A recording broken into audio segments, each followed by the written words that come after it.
just for another hour to get Sunday roast. But if you look on this Mark's speech, look at all these fruits of this John's speech. Yes, indeed, we now have a gentleman called Mark Devlin. Mark is the author of the book Musical Truth, which you can purchase on the backs there. There, one of his other books. Incidentally, there's some official Dreaming Sources t-shirts, which I am supersized modelling right now as well. You can get from Tino, don't forget those two. Essential, they're limited edition, and the don't buy them now, you won't get any more. Now, Mark Devlin is a disc jockey, which is a profession which is known for being very mainstream, but Mark has some very, very other interesting ideas that makes him far from mainstream. He's very interested in the music industry and how it is used, not just as a form of harmless entertainment, as we're led to believe it is, but as a sinister tool of technological warfare. He's going to explain exactly what his position is now. So, ladies and gentlemen, Mark Devlin.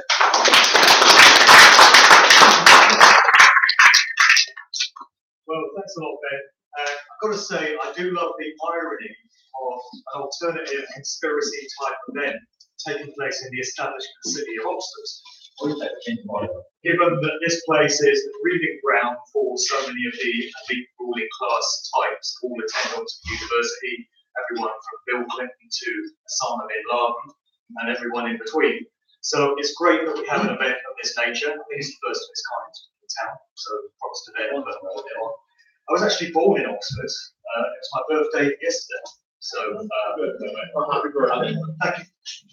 A lot of people are surprised to learn that there are regular everyday folk that just happen to have been born in Oxford and live in these parts and aren't connected to academia in any way. I'm very not to have attended university or anything like that myself. So, as Ben mentioned, I'm a DJ, a radio club DJ, have been for many years. I've put out 2 volumes of my book, Musical Truth, which brings together everything I've come to understand about the true nature of corporate music industry and the means for which it's really used. I'm going to be touching on some elements of that today, but Ben gave me a green light to do whatever kind of talk I wanted to for this event. So I decided it might be quite fun to take one of the chapters that I've got in the current book, which is all about lifetime actors, culture creation, and social engineering, and expand it and put quite a bit of detail on it. So I'm titling this talk No More Heroes. And I'm not saying no more heroes as in, isn't it a shame that there are no more heroes like there used to be? I'm saying no more heroes as in we've got to stop giving away our power and genuflecting to these popular icons and these cultural figures that are served up to us, because we don't really know these people. We get to know the Wikipedia version of events, the official version of what they're supposed to be all about, their public image, but we don't really know who these people are. And we can get some clues as to what their true nature is when we start digging into their family connections and some of their affiliations and stuff like that. So this talk is going to be based all around that. I'll build in a few gags because I do find that this kind of information, the information that all the speakers here deal with, is so bloody ridiculous and absurd sometimes, or the reality that we're addressing is so absurd that if you don't have a laugh about it from time to time, you'll spend the whole day weeping probably in the corner. So feel free to laugh at appropriate ones, but only appropriate ones. So this guy knew a thing or two about how to cultivate value systems and perceptions in the minds of the general public. Edward Bernays, who was an Austrian Jew, he was the double nephew of the famous psychoanalyst Sigmund Freud, and he was known as the father of PR, or propaganda. He basically invented the art form of formulating a public image for a group or an organization or an individual. And he sure did do some work in his time. He worked with the American military at the time of both world wars to get the American public to support the idea of the US being brought into World War I and World War II. He's also the guy that campaigned for fluoride to be placed in the water system in America when he was hired by an aluminium producing company, aluminum for our American friends, And they realised that they had this byproduct of the aluminium production process, and it was a chemical poison basically, didn't know what to do with it, hired Bernays, and he saw to it and made it happen so that fluoride was put into the water supply of the American public in conjunction with the Dental Association, who endorsed it by saying, oh, it's good for teeth, it prevents cavities and fillings. So that's the myth that we've lived with all these decades. He was responsible for that. He's also the guy that made sure Americans adopted eggs and bacon as part of their traditional breakfasts. He was hired by a food company to popularise the idea of eggs and bacon being a really protein efficient and healthy way to start the day. He also popularised smoking among women in the American public, so he's got quite a lot to answer for, and did, I'm sure, in 1995 when he finally passed away at the age of 103.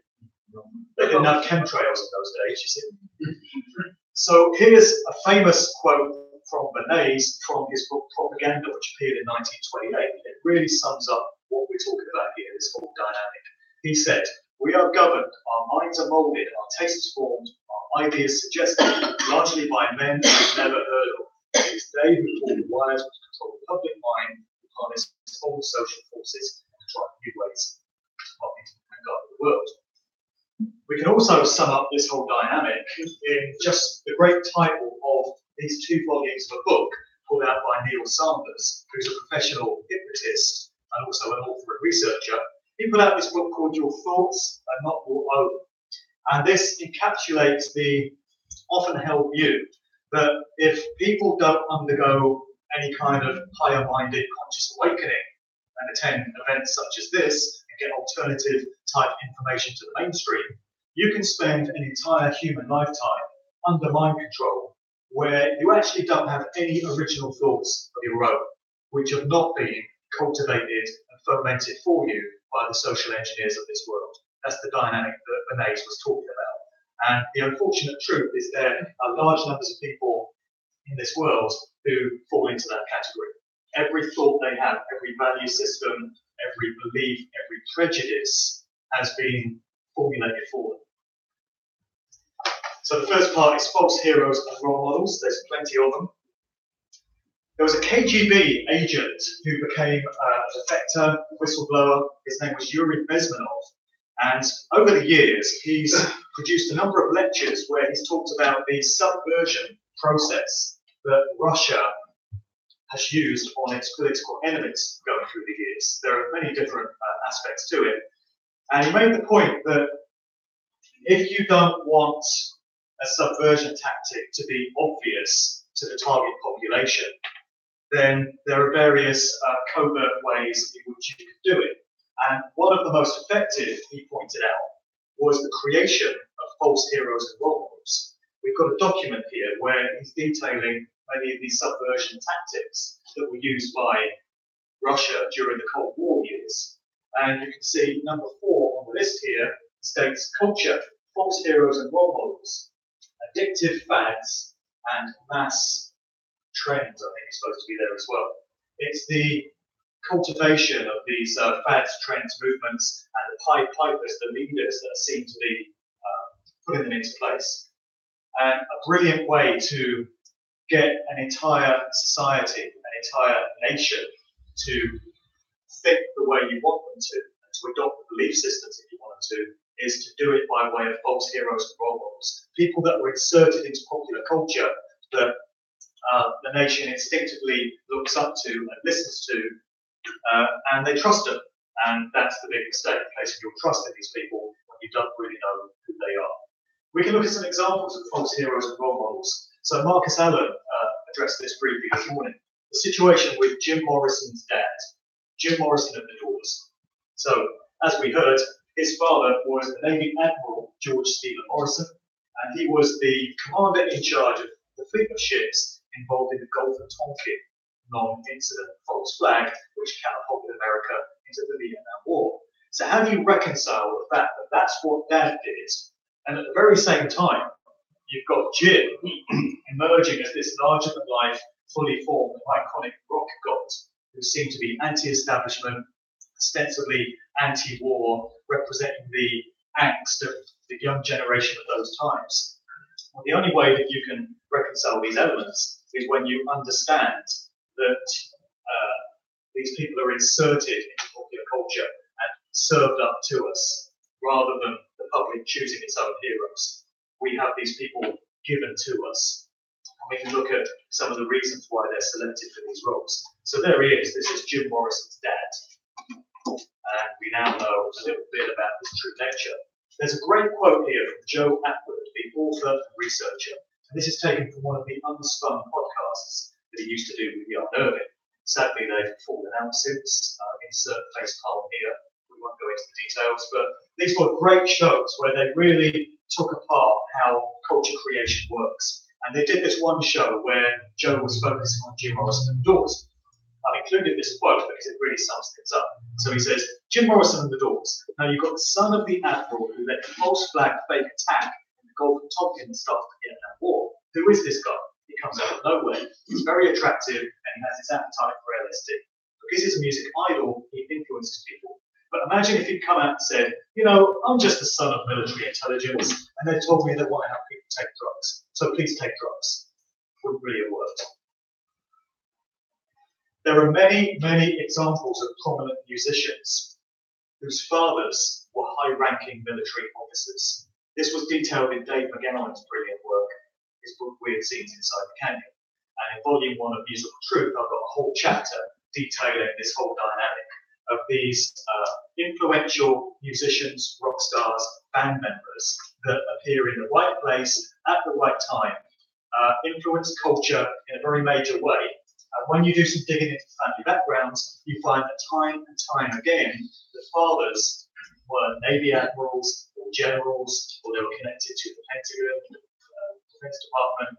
They came out of the intelligence services, CIA, FBI, MI5, MI6. So many examples. This is just one.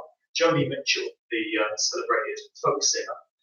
Her father was a link trainer instructor for a flying instructor school coming out of Canada.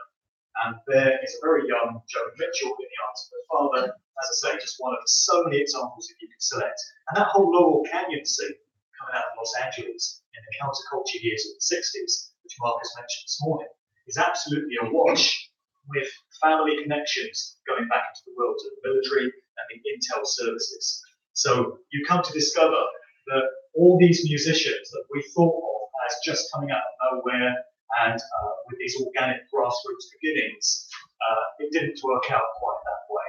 There's a little more to know about where they came from and why they are the famous ones that you've heard of and the others aren't. A few examples here coming out of punk and new wave scene. So this is a multi-genre thing. It's not just psychedelic rock music. We find these family connections in all different genres of music. It goes into electronic dance music, it goes into hip hop, reggae. And I've got a whole chapter in the new book on punk and new wave. Late 70s going into the 80s. Let's just look at one such example. There's the group Talking Heads, and there was a side project known as Tom Tom Club. Two of the members of both these groups are Tina Weymouth and Chris Frantz, who were a husband and wife couple. So if we look into the background of Tina Weymouth, we find her brother Jan, who was a Harvard graduate, turns out to have been chief of design on the Grand Louvre Pyramid in Paris, which involved placement of the iconic glass pyramid on the top. Their father, in turn, Ralph Weymouth, was a vice admiral of the US Navy. There's another connection, a la Jim Morrison. Also a master of the Freemason Grand Lodge of Maine. Their great-grandfather, Anatoly Raz, known as the father of Brittany, married Mabel Davidson, the sister to Henry Pomeroy Davidson, bringing a link to Yale University and the secret society Skull and Bones. Won't be the first time we hear about them. Henry was also a senior partner of J.P. Morgan, the banking institution. He worked with the Astor Place Bank, and he was instrumental in the creation of the Federal Reserve System, including attending that notorious 1910 meeting at Jekyll Island. So that particular range of family connections does not disappoint. Another great one to throw into the mix here, just for your consideration, involves Dave Grohl, the Foo Fighters, who was previously the drummer with Nirvana in the years before Kurt Cobain died in very strange circumstances in 1994. So Dave Grohl, if we do a bit of digging into where he came from, we find his father, James Harper Grohl, worked as an assistant to Robert A. Taft Jr. So Robert's father, in turn, was William Howard Taft, who was the 27th President of the United States, and his father was Alfonso Taft, who was a founder of Stellar Quotes. Here we go again.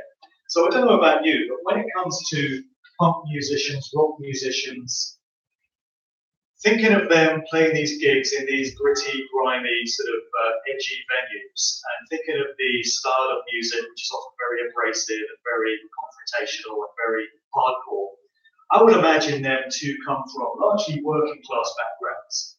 And I would have thought that when you look into who the dads were, you would find that they were unemployed, maybe, in prison, maybe, labourers, dockers, miners, lorry drivers, that kind of thing. But we don't find that. We find that the fathers were diplomats, politicians, MI5 CIA agents, connected to Harvard and Yale universities. All these kind of backgrounds that you wouldn't necessarily expect to find. Another family, which is a masterclass study in where all these bands come from, is the Copeland family. The patriarch was Miles Copeland Sr., and he was a legendary career CIA guy. For many decades, worked for the agency in various parts around the world. He had 3 sons, and he put them all to use in the music industry. You have Miles Copeland Jr., Ian Copeland, and this guy you might recognise as the drummer in the group The Police, Stuart Copeland. So Copeland family had a stranglehold pretty much on the way the whole punk and new wave scene developed. So they managed many of the key bands. Miles Copeland Jr. had a TV show with brand new MTV network, which he produced, and he would promote only his own bands. Only those bands that were on his roster would get airplay on the show. And if they didn't directly control any of these bands, then they had some hand in their publishing or their distribution. They had an umbrella company known as Copeland International Artists, initials being CIA. They also had another company falling under that called Frontier Booking International. There was another one called International Records Syndicate. And then, of course, we had the Police with Sting, as in Sting Operation. So it's not as if we weren't told what was going on there. The key to finding out why certain musicians are so successful and why they've made it and the next man hasn't, so often lies in who Dad was, what Dad did.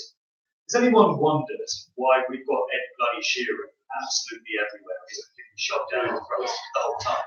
Why has he been selected to perform next weekend apparently at Harry Hewis? Sorry, Prince Harry's. Why is it Ed Sheeran and not anyone else? Why is he getting so much radio airplay? Well, we can look into who Dad is. So this is from John Sheeran's website. He's got his own biography up on there. And in the second paragraph, we learn that in 1998, John curated the official 50th birthday exhibition of the Prince of Wales at Hampton Court Palace. And further on, we learn that in 2000, he curated Our World in the year 2000, the United Nations Millennium Exhibition. So we now find that Ed Sheeran's dad has a connection to the royal family and to the United Nations, and that's why you've heard of Ed Sheeran. We can get into the genealogy as well. We've got a section on bloodlines coming up. Some of the relationships between famous people that you've heard of. And we're led to believe by the mainstream media, such as the Mirror here, when they report such things, that it's just an amazing coincidence. It's just one of those random things that just happens from time to time. And there's no plan here, there's no grand plot, that's just the way things go. So Ed Sheeran turns out to be related to Gordon Burns, who you might remember as the host of Krypton Factor back in the day. The connections just keep on coming as well, as we'll see. So we're talking about false heroes and role models, and here's an example of a couple here from 2 different worlds, the world of politics and the world of music. So we had this whole scene in the mid-90s that was known as Cool Britannia, the Britpop scene. And the idea was that Britain had become cool and trendy again, and we had this scene called Britpop involving primarily Oasis and Blur, plus all these other bands. And it was presented to us by the media as the most exciting time since the 60s, when you had the Beatles going up against the Rolling Stones, and Britain was cool again. In actual fact, the whole thing was an exercise in social engineering, and it was designed to win favour for Tony Blair and his new Labour Party, so that he could be ushered in as Prime Minister in the 1997 general election on the 1st of May, interestingly, which is a very significant date in the occult calendar. But anyway, we had this event at number 10, where musicians such as Noel Gallagher were lined up to be seen chatting with Tony, giving the impression that Tony was actually this cool guy. He was down with the kids, used to be in a band himself, played a bit of guitar, smoked a split or two, so different from those stuffy old Tories, that grey old John Major, we turned a corner here, folks. So that's pretty much what it was all about. And it worked. So Labour got in, and lots of people who really should have known better fell for the hype that Tony Blair was some fresh, visionary, new kind of leader that the country really needed. But it's interesting that a few years ago you had this guy, Kevin Shields, who was a singer with the group My Bloody Valentine. And in an article published in the Guardian newspaper, he came out and said, well, Britpop was a creation of government think tanks, basically, and it was designed specifically to popularise Tony Blair and New Labour and mind control the youthful generation of the time into adopting them. So very interesting that he came out with these comments, which I absolutely concur with. Not the sort of thing you're supposed to talk about, actually, when you're a musician, but very glad he did. And of course, here's Noel's brother, Liam, in a photo which you may possibly regret now. I hope he does. So the other big group, of course, besides Oasis, was Blur, and it was led by Damon Albarn. Damon Albarn, in interviews and public comments that he's given, has presented himself as someone who is a bit anti-establishment. He's spoken out against government austerity. He's spoken out against the homeless. He's made other sort of political comments like that. But unfortunately, a couple of years ago, in the Queen's New Year's Honours, he gleefully accepted an OBE. And I think this reveals a lot as well in terms of which individuals are awarded these apparent accolades, these apparent badges of honour. It'd be a bloody nightmare getting one of these in my book, but evidently many people are quite excited by it. So just the other week, we had Ringo Starr eventually getting his knighthood, going to the palace. Notice how they always kneel in subjugation to the royals. They're on their knees as they receive these things. That is very symbolic. So Ringo may well have got his OBE many years earlier, I suppose, if he hadn't made songs like Back Off Boogaloo, which appears to be revealing the truth about the Paul McCartney situation, which I'm not going into in any great detail today because we want to be out here by about 5 o'clock. And it will take me till about November to cover the comment, so I'll gloss over that one. But here he is at the palace, flashing up the peace sign. And isn't that a strange thing when you really think about it? So OBEs, MBEs, knighthoods are awards given by the British Empire or to represent people that have served the British Empire in some capacity or other. And here's Ringo flashing up the peace sign. Well, what does the British Empire really represent when you go back in history and when you're honest about it? It has been one of the most bloodthirsty, murderous institutions that humanity has ever seen, responsible for untold suffering and misery all around the world. In my book, that's not something to celebrate, and any kind of emblem or mascot of that institution is not something to be proud of. Maybe it's just me, but these celebrities don't seem to have a problem with it. I find it very ironic that they flash up a peace sign hot up. This is highly symbolic, isn't it? Bono, if you're going to throw eggs and tomatoes, can you make sure it hits the screen this way, please? So here he is, flashing one eye, and evidently very proud of the award he's just got. You can find out some more about Bono. Nothing to see here, please, we will not give it out. Something that's very interesting to me is that recently we've seen a trend towards DJs picking up OBEs and MBEs. The whole theme of this talk and the chapter in the book is no more heroes and how you've got to let go of these role models that you put up on a pedestal. And everyone has someone that they do that with. It might be a Hollywood actor that you love, it might be a musician that you revere, it might be a political figure, it might be a consciousness guru. In my case, I always used to revere DJs because I used to quite ambitious as a radio and club DJ. I wanted to be all I could be within those worlds. So I used to look up to guys like Pete Tong, that we have here, highly successful radio DJ. He's been on BBC Radio 1 for the past 27 years. And he's a multi-millionaire. You know, this guy has played the game and he's made a career of it. Absolutely one of the big movers and shakers in the dance music scene. So he picked up his MBE from William at the Palace in 2014. This is a very strange thing for me to see DJs now getting these kind of accolades, because I'm old enough to remember when DJs were literally just blokes that played records. They'd be in pubs or community centres or clubs, and they'd just be these regular, anonymous geezers that play records. But something has happened over the course of the past 30 years to really shift people's perceptions of what a DJ represents. And we're going to get into that slightly more. But it's very interesting that we now have the likes of Pete Tong picking up OBEs. We've got Jazzy B of Soul to Soul, who's now an MBE.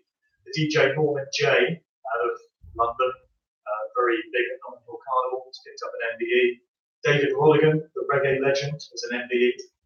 And Goldie, the drum and bass pioneer, DJ and producer, at the Palace, picking up a knighthood.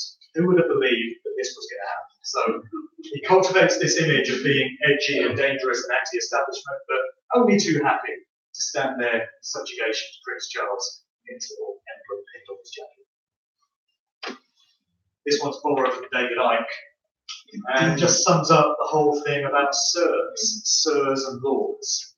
Don't know if you've noticed, but quite a large number of sirs and lords just happen to turn out to be paedophiles. I'm sure it's just a coincidence. I'm sure the Queen knew nothing about this when she knighted him. I'm sure she's very embarrassed to discover the truth.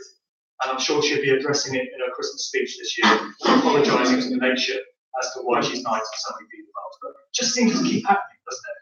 So Sir Jimmy Savile, Sir Edward Heath, I think we all know the true nature of these two.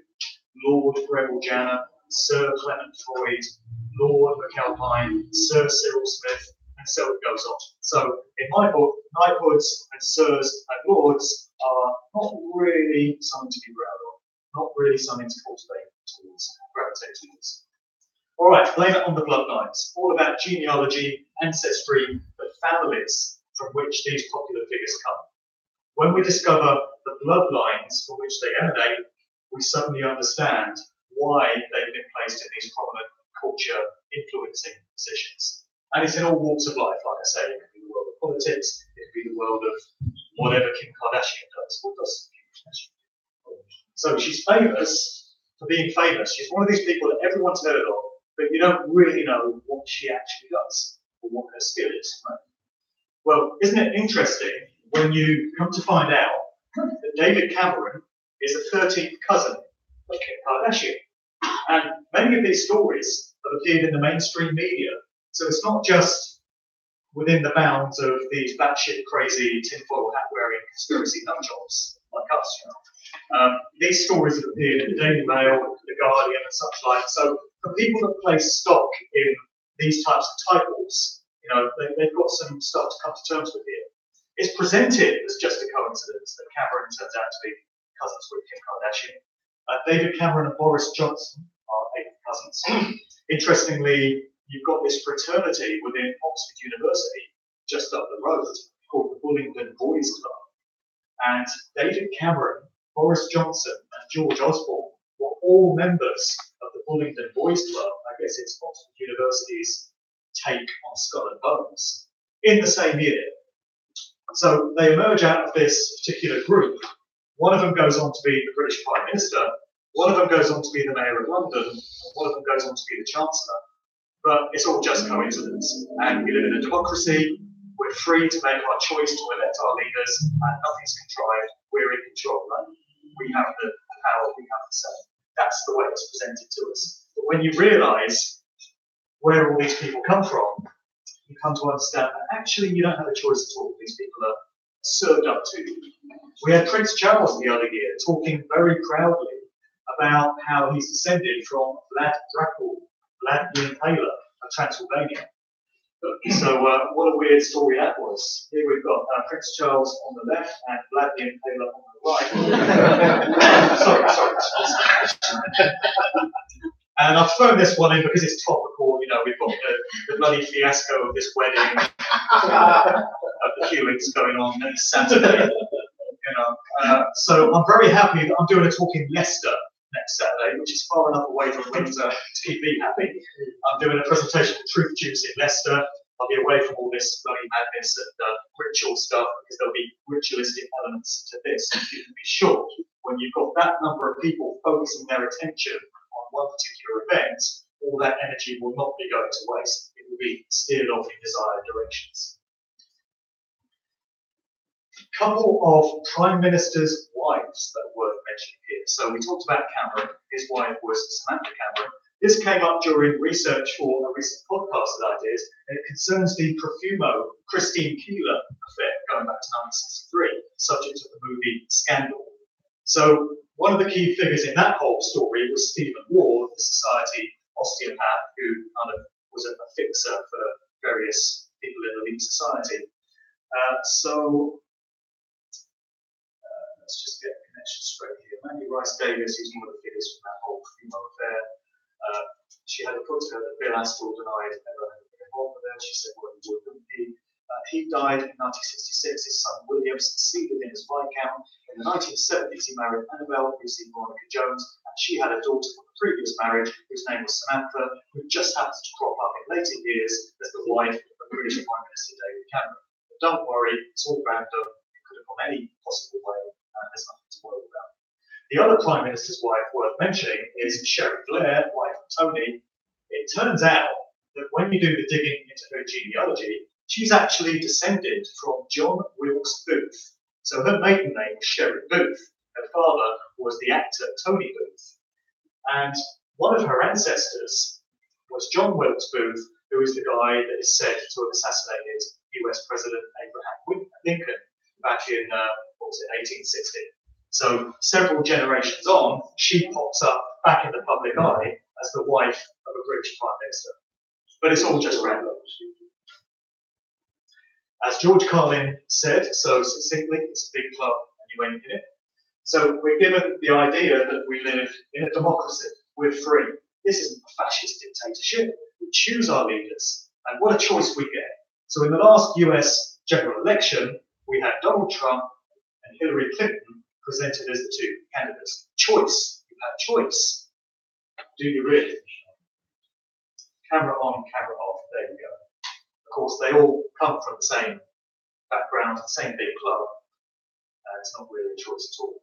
Here's a very telling picture from Bohemian Grove, the notorious meeting ground for so many of these elite types of the so-called great and good of the world. They all gather in this area of Redwood Forest in California every summer, connected to the Bohemian Club, secret society. This picture is from 1967, and you have Ronald Reagan sat on one side of the table and Richard Nixon on the other. Both these guys went on to become US presidents. And here they are attending the same meeting at the same time in 1967. Their careers were given to them, created for them. These people don't get there through hard work, crossing their fingers for good luck, and they certainly don't get there by random chance. Here's another example.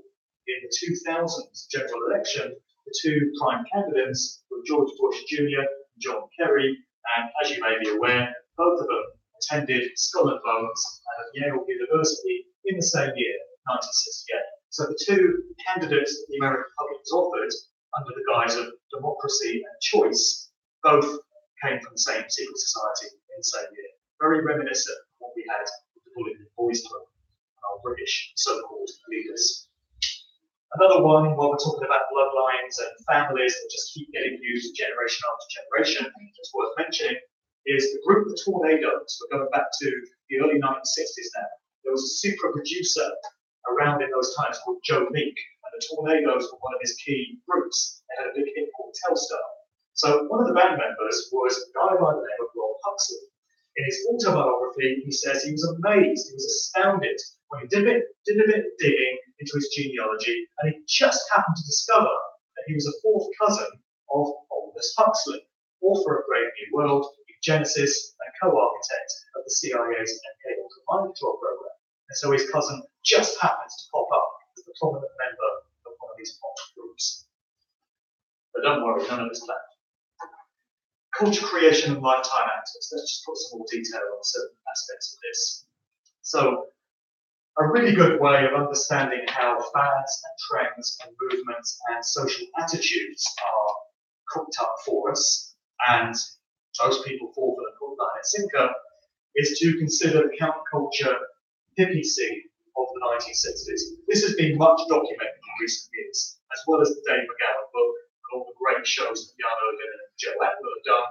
There are many other researchers and authors that have really poured over the detail of this period and uncovered the massive degree to which this scene was directed by the CIA at pretty much every step of the way. So you have this consciousness guru, as he was presented, Dr. Timothy Leary, who very much popularized the use of LSD among young people in those very important years. The mantra of those times was turn on, tune in, drop out, which is actually a phrase that was gifted to Leary by Marshall McLuhan, who was an advertising executive from Madison Avenue. So that was a catchy kind of phrase that was used to sum up the attitude of those whole times. Tune in, as in tune into the frequency of LSD and all these other mind-altering drugs and psychedelic rock music that was around at the time, and drop out, as in drop out of society, stop participating, don't undertake any kind of activism, just get high on drugs, listen to music, have free sex. And that was the social attitudes that were being cultivated in those times. And didn't they do a good job of it? If you want to get an insight into the mindset of the people that actually put this stuff into play, the social engineers, you can catch a video on YouTube called MK Ultra Reunion Party. This is from 1979, and you get Timothy Leary and a bunch of his associates sitting around in this private residence, basically patting each other on the back for a job well done.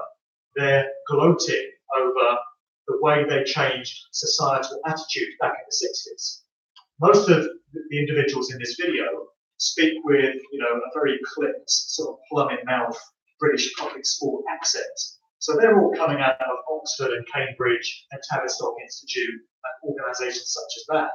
And they're rubbing shoulders with the likes of Leary, all talking about what a good job they did in making sure that whole scene went the way it did. Well worth absorbing if you want to get some background detail into how all this gets done.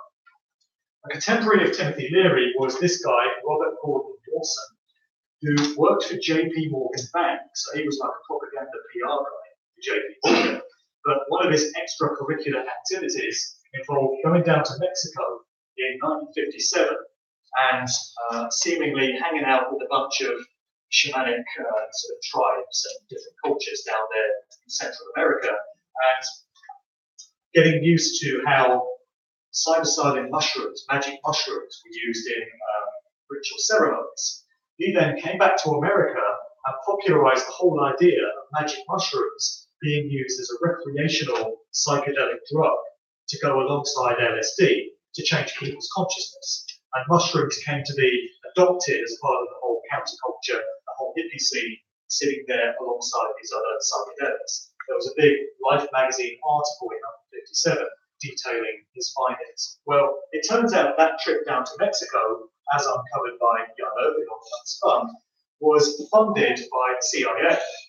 And there's a document which is now available for all to view online, which is the pay requisition of Warson from the CIA, which proves that that trip was funded by the agency. So suddenly it stops being a sincere individual on a mission to change the consciousness of young people because he believes in it, and it becomes a military-grade exercise in intelligence services, social engineering, and we have the documentation to show that. Another guru of those times would be Terence McKenna, who's another individual that spoke about entheogens and psychedelics and what a wonderful thing they were, consider about McKenna. First of all, he did a series of lectures in London under the brand name of Evolution in 1992. And he was linking the burgeoning acid house British dance music with these tribal cultures and the use of things like mushrooms and other plant medicines. So in his quotes here, he says, with electronic culture, you can create shamans for the global planetary village. And this, to my mind, is the function that rock and roll played in the 60s, house music should play in the 90s. He goes on to talk about house music and rave culture, physiologically compatible rhythms, sound can change neurological states in large groups of people getting together, creating a telepathic community that would be strong enough to carry out into the mainstream of society. I've got 2 massive chapters in the new book, and I've done many talks on how the acid house scene came out in the UK 30 years ago, which gave way to the massive worldwide electronic dance music scene we have now, affecting millions of young people all around the world, shows hallmarks of having interference from agencies like Tavistock, MI5, MI6 and such. And it also shows signs of being very much linked to what was done earlier with that 60s counterculture scene over in America.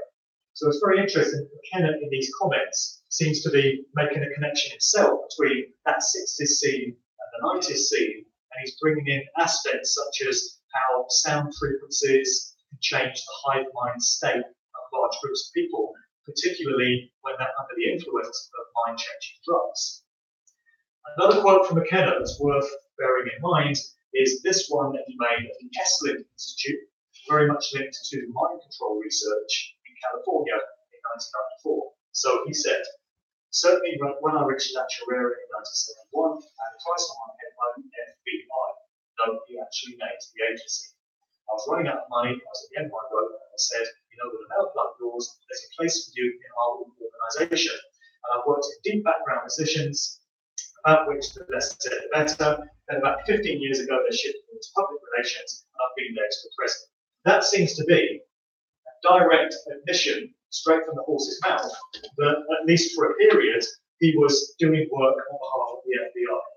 So suddenly you have yet another cultural hero that's been put up on a pedestal by so many, who, by his own admission, has links to one of these agencies. So is he really who he thought he was? Another great quote that I've included here from Jan Ehrlich, because it really sums up what we're talking about here, and how when you get access to this kind of information, you have the opportunity to break the mind control if you choose to go with it, if you choose to make that free will decision. So he said, 10 years ago, I released 70 hours of Terence McKenna audio to the internet. Now in hindsight, I'm looking at all of this research and everything going, my God, look what he was into.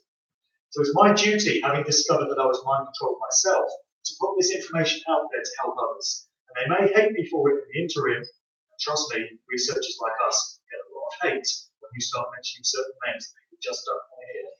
But I think the people who would take the time to actually read the information and look at it closely will find it very liberating. Because it's much easier to spend a few hours or days or weeks researching facts than it is to spend a lifetime believing lies. I concur entirely with that, and that's why I do the work that I do, despite the number of haters that it brings. So that whole 60s scene, you had Ken Kesey and his Merry Pranksters. It was also an asset of the CIA. The Grateful Dead, who were very much the poster children group of that generation, who have very heavy ties to the CIA, also ties to Bohemian Grove, and the road manager of the Grateful Dead for a period, one of their road managers was Hank Harrison, who's the father of Courtney Love. There's also connections going back to the CIA there. But another road manager for a time was Alan Trist, who was the son of Eric Trist, who was one of the founder members of the Tavistock Institute of Human Relations in London, this think tank that's all about social manipulation and mind control.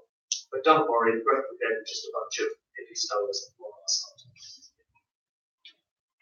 Then we can look at Gloria Steinem, going hand in hand with all these other social changes in the 1960s. We had the birth of the feminist movement, Ms. Magazine, and all that stuff.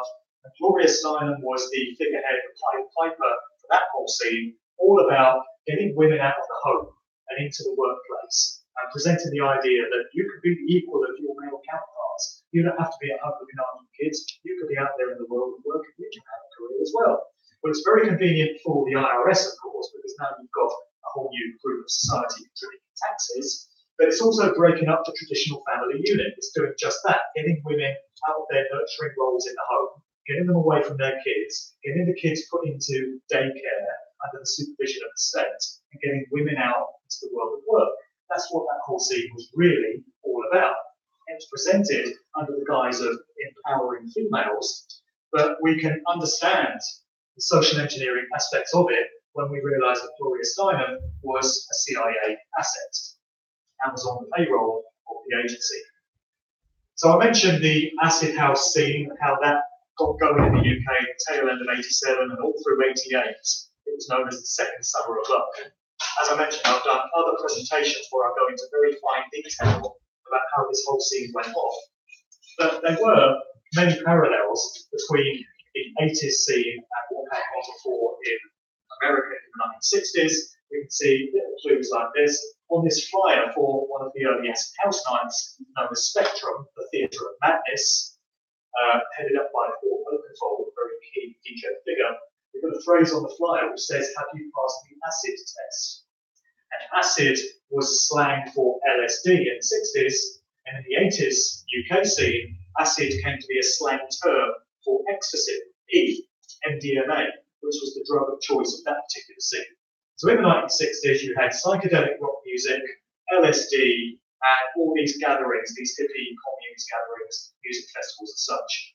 In 1987, going forward into the 90s in the UK, you had electronic dance music replacing psychedelic rock, ecstasy replacing LSD, and all these big raves and festivals replacing the hippie festivals that had gone before. Basically, the same template, the same master plan being rolled out 21 years later on the opposite side of the Atlantic. The details are slightly different, but the overall strategy is the same. I'll skip past that one, it's a bit wordy. Basically pointing out that all these culture creation, socially manipulated programs come out of one of these institutions, such as the Tavistock Institute, the Frankfurt School, the Fabian Society, and all these other different organisations. So it's my considered opinion that the acid house scene and everything that it led to, the birth of the UK super clubs, the rave and festival and free party scene of the 1990s, was all building up long term to what we have right now in 2018. This massive electronic dance music scene all around the world, these festivals attended by tens or hundreds of thousands of people at very large venues, sports arenas, stadiums, big fields. And what it's actually being used for is to glamorize and popularize the idea of the transhumanist AI future, which is not really the future at all because we're already in it, although there are plans to take it much further. But this smart grid society, the Internet of Things, this reverence for digital and technological ways of doing things, what this scene is being used for is to entrain an entire generation of young people to be accepting of the way the future is going to turn out, where everything's going to be digital, everything's going to be linked, everything's going to be smart. And we can see this in the themes of these big festivals. We can consider the combined effect of electronic dance music, which is digital in nature, and it's all about sound frequencies. When you're at one of these large events and you're pooling your consciousness with all the other people that are in attendance in a hive mind collective consciousness kind of way, most of these people are going to be under the influence of mind-altering drugs because the E is still everywhere. And you've got this potentially lethal combination when it comes to mind control. Drugs, the collective hive mind state, and sound frequencies, beaming subliminals into the subconscious mind of all these people. And just look at some of the names of the very biggest electronic dance music events that we have all over the world now. And you can start to see some themes emerging. Dream State, California, Trance Nation, Velvet Hypnotized, Atlantis, Spring Awakening, Awakening Fridays. Not the kind of awakening we talk about in these meetings. I would suggest it's an awakening on some social manipulators' terms, not on an individual's terms. Dream Beach, Delirium Eternity, Electronic Family, Digital Society, Digital Dreams, Tomorrow World, Tomorrowland, Future Music Festival, and New Horizons. It's all conjuring up images of this digital, electronic future world, Tomorrow World, Tomorrowland.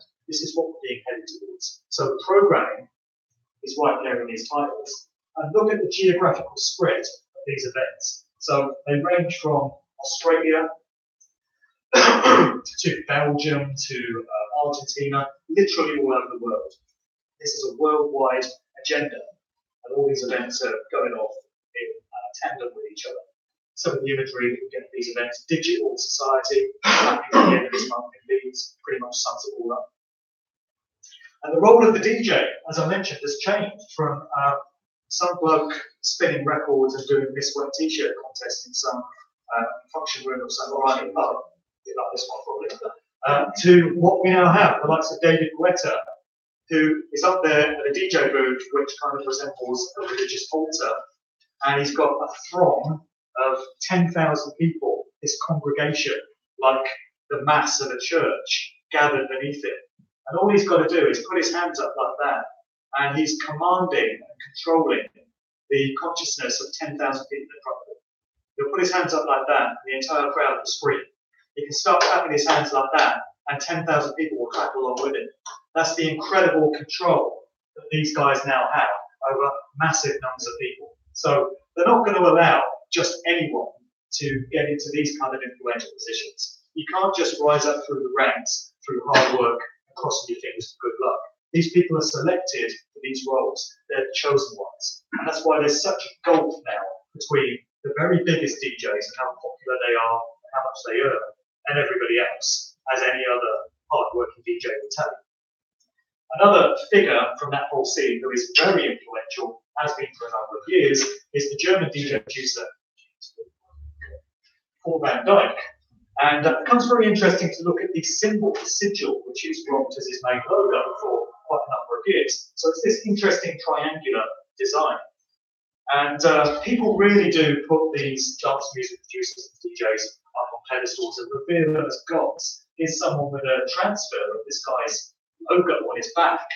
And I bet he doesn't understand what this sigil is, what the energy of it represents, but because he reveres this individual so much, he's got a transfer of it. And when you go on these people's Facebook pages, you read comments, literally, like, "You are my God, I worship you, I hang on your every word, I've named my firstborn child after you." That's the level of worship that people have for these dance music gods. So let me just fast forward to that logo, because I just wanted to go into this. When you invert Paul van Dyk logo, it becomes this.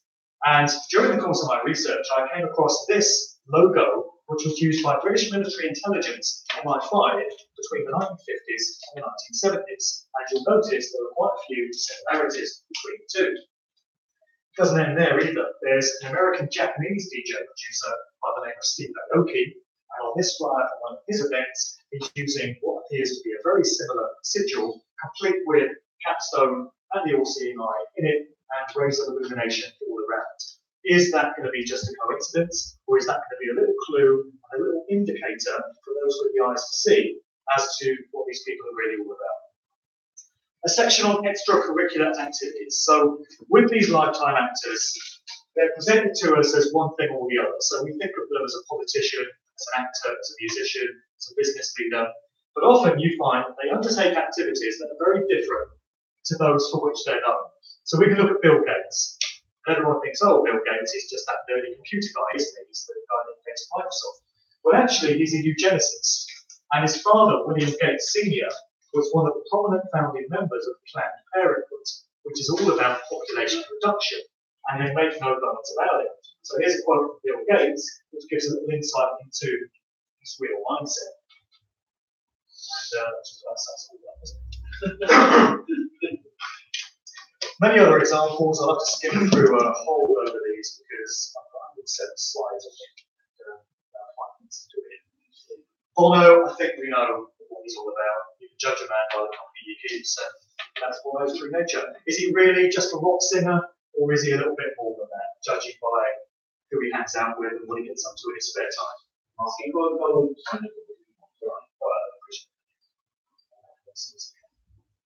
That's one of the games.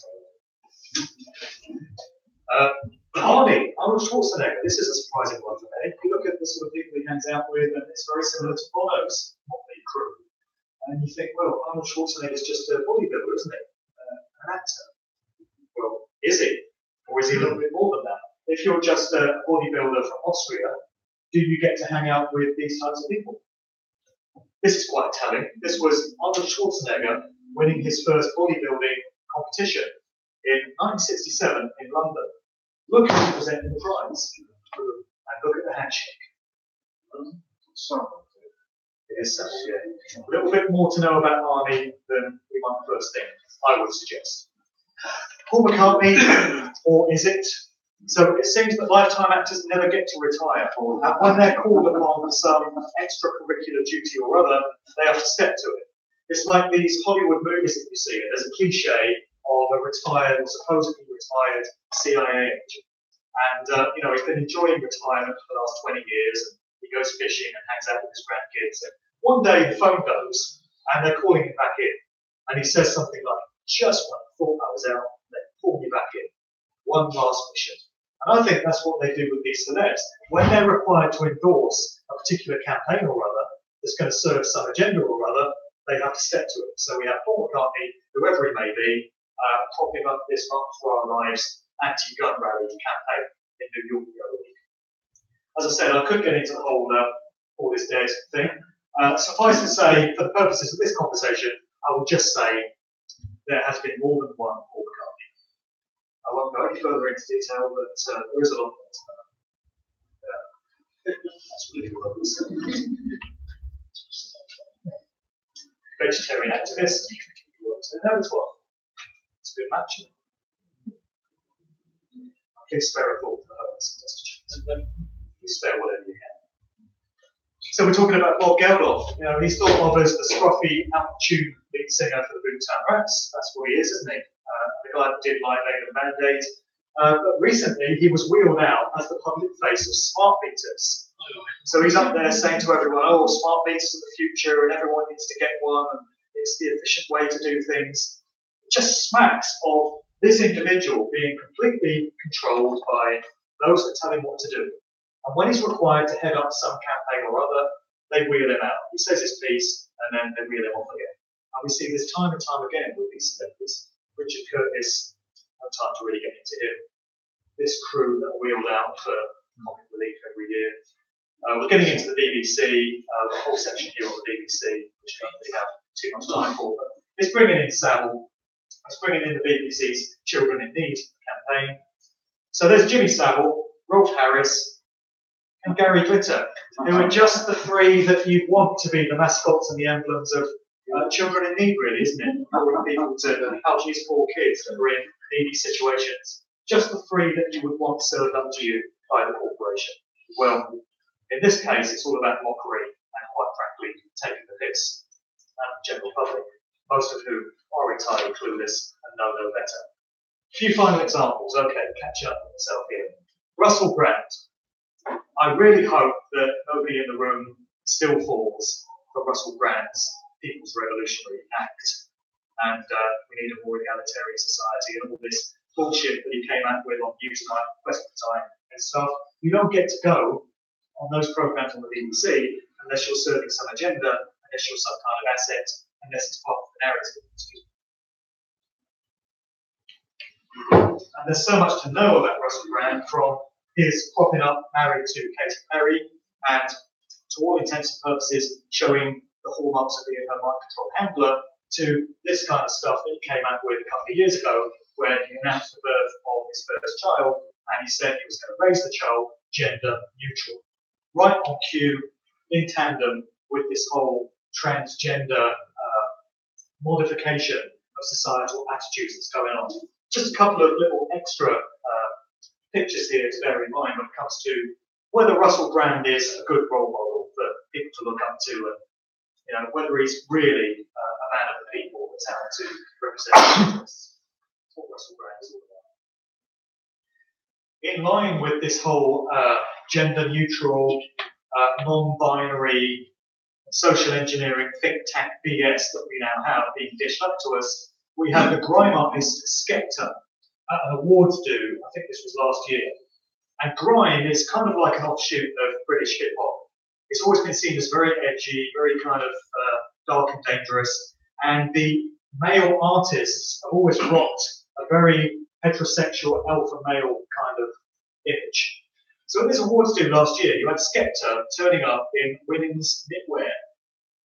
And the interviewer says, Skep, what's all this? And he says, oh, I'm gender fluid now. I'm dressing gender fluid. Now, is that going to be a conscious, personal decision made on an individual basis by this guy? He wakes up one morning and says, do you know, I'm going to go to this awards do in my mum's jumper today because I'm feeling gender fluid. Or is it more likely that he's acting under instruction from those that tell him what to do, social engineers, in line, in tandem with other changes that take place in society to entrain people to think a certain way and to accept transgenderism, non-binary, gender fluidity, whatever you call it, as the new thing that you have to adopt, a new social attitude that you have to be down with, otherwise you're branded as a beast and a bigot. Then we have an example from the hip-hop world of an artist called Young Thug. I'm not even joking. His artist name is Young Thug, and here he is, dressed up as Little Bo Peep. And this is part of a very far-reaching agenda to homosexualize and emasculate black males in hip-hop. This is a deep one. I'm going to go into it some more in the book. But there's a very far-reaching agenda. So if it was just one artist coming out like this, someone might try and make the case for, oh, he's just expressing himself individually. But it's not just one artist. Many, many artists from this scene now are rocking this kind of image. They're wearing women's clothing on stage. And very clearly, it's part of an agenda to change people's perceptions, change people's value systems. That's how social engineering works. That's what lifetime actors and Pied Pipers are used for. And unfortunately, even in this scene, the truth scene, as we think of it, there are certain individuals that I've had to question in recent years, very reluctantly. I'm not going to name names because I can't be 100% certain of it. And I don't want to make a statement if I'm not 100%. But there's, a couple of people who I used to follow, I used to look up to, now I've got some questions about. So if social engineering and culture creation is working everywhere else in society, I guess we need to expect that in this truth scene or movement, we're going to have some aspects of it there that we need to look out for as well. Wrapping up then, this is a piece of the last chapter of my book, which I think sums up everything that I've spoken about. When you learn about how lifetime actors and culture creation work, the question becomes, are you happy you were duped and taken into confidence by these people? And would you like more of it? Or are you rather hacked off that you were treated as such easy follow, rife for manipulation? And now that you understand how the game is played, do you resolve to never be fooled in the same way again? There's no shame in admitting you were bamboozled. All of us are from the earliest age. The dignity comes from acknowledging that it happened and knowing better for next time. So, no more heroes is the key. Just realise that we're our own heroes and we don't need to externalise our power to people that are dished up to us who we don't really know. We don't see these people when the camera gets turned off. We don't see what they get up to when they walk off stage. But we know what we're all about. We can know that we're genuine. We can know that we're worth putting our trust into. We can know that we're the real deal in a way that we can't know about anyone else. This is all that's left for me to say, and I want to thank you for listening.